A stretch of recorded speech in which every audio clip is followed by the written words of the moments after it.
Ara és el torn d'en Benjamin Issenmann. En Benjamin és web analístic i agent de comunicació digital. Ens parlarà de The Truth Behind Online Learning i un fort aplaudiment.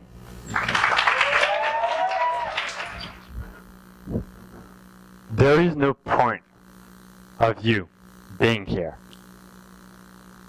All TED Talks are recorded and uploaded online. So really, why are you here? Well, the only person who I know has a good reason in the audience to be here is my mom.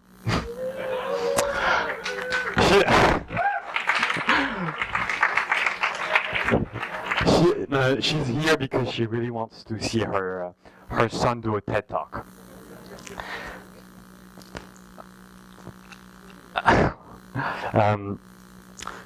So, really, you could have watched this talk online, and if you did, you would have it directly subtitled to your native language. You could see related talks. You could watch this anytime, anywhere, for free.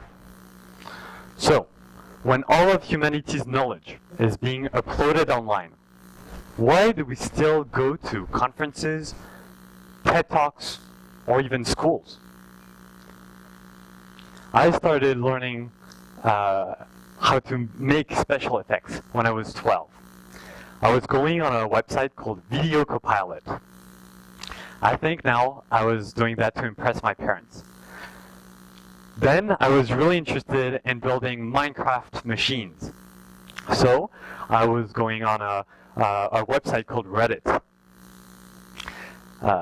Minecraft, for those of you who don't know, is a video game where you get to build anything with blocks. And then I was really interested in making logos and cool designs for my own projects. So I went on a website called Touch Plus, where I learned all of that. All of this led to the day I turned 16. 16 is the minimum legal age to start a company. So, on my 16-year-old birthday, I launched my design business. I was building logos and animations for Minecraft celebrities and gaming companies. And I was using all of what I had learned before online and applying all of those ideas to my new business. And this was really a spark moment for me. This was my epiphany. I realized how much potential the web had. Infinite free knowledge, accessible anytime, anywhere. Like, did that sound too good to be true? It was like the web was the most interesting book one could ever read, and I had access to it. So I gained a lot of confidence with this experience, and the next thing I thought I had to learn was programming so that I could really build any of my ideas. So I just went on Google and typed in learn how to code, and I learned how to program in 3 days.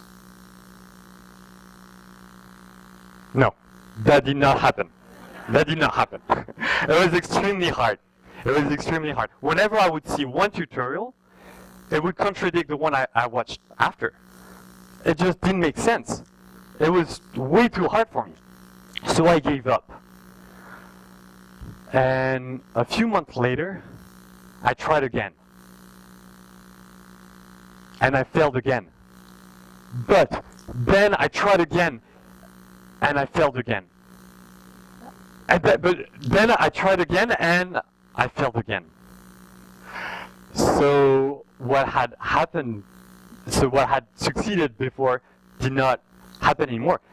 Before I was just following my curiosity to learn design, but now that did not work anymore.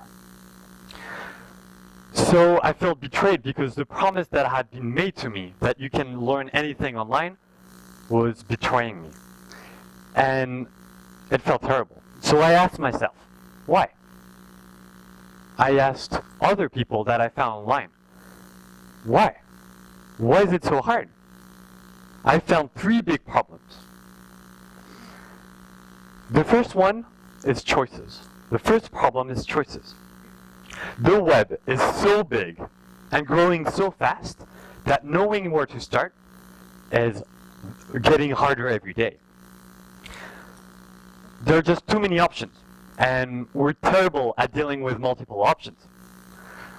I realized that more information did not equal more knowledge, because if that was the case, then we would all be geniuses, right? The second problem I found was structure. Whenever I had found a good starting resource, I did not know what to learn next. There was no one to take my hand and guide me from the start to the finish. The third problem I found was that I was very lonely. I felt like I was the only one having those struggles. It was just my computer and myself. And that causes a problem because we're social animals. We learn together in community. So the web felt too big, it felt unstructured, and it felt very lonely.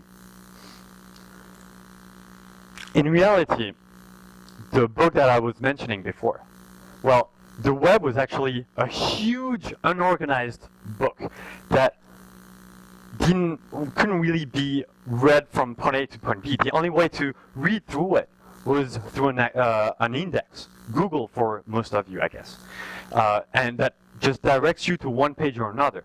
But there is no structure. There is no story, right? So it's just very hard to follow. So what do we do from here? Do we ignore these problems? If we did, I mean, we would be missing out on amazing opportunities, like having this talk subtitled, or learning design skills, or even just giving everyone a chance to learn what they want. I really believe we can learn from what makes schools so successful to incentivize people to learn online. And what do I mean by that? I think we should reduce the amount of choices one has to make at the beginning and give structure if we encourage teachers and experts to share their path, to share their curriculum with others. That would help a lot. But we should also build team projects together online. We should set deadlines. We should make each other accountable for our progress. We should even earn a credential. I mean, those ideas could really make the web more engaging and more successful for online learners. And by doing so, we would truly empower billions of people to learn online, regardless of if they go to school or not. So, why are we here? Well, we learn in community.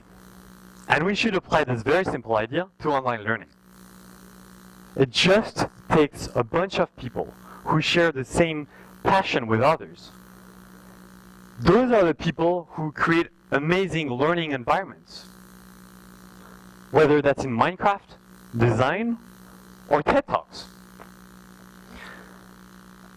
So before I leave, I urge you to keep on learning online. Right? But don't start with a topic. Start with a thriving community, and you will thrive with them. Thank you very much.